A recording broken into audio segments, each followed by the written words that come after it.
Welcome to the Learning Pines YouTube. We hope this video helps. In this video, I will show you how to replace your Honda HR-V rear wiper blade.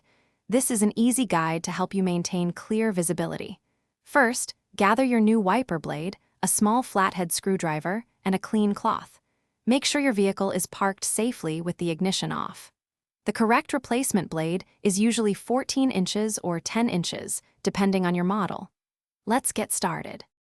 Now, let's remove the old blade.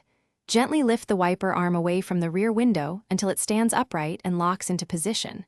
Next, look for a small tab or clip where the blade connects to the arm. Press this tab firmly and carefully slide the old wiper blade straight off the arm. It should detach with just a little bit of gentle force. Be careful not to let the arm snap back. Installing the new blade is just as simple. Take your new wiper blade and align its connector with the hook on the wiper arm.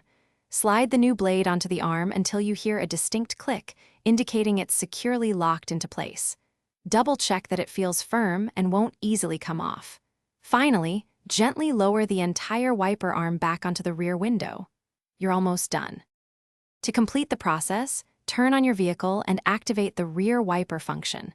Observe the new blade as it moves across the window. Ensure it makes full, even contact with the glass and effectively clears away any water or debris. For optimal visibility and safety, remember to inspect your wiper blades regularly, perhaps every 6 months, and replace them as needed. Great job! Thanks for watching. Consider subscribing if we helped you.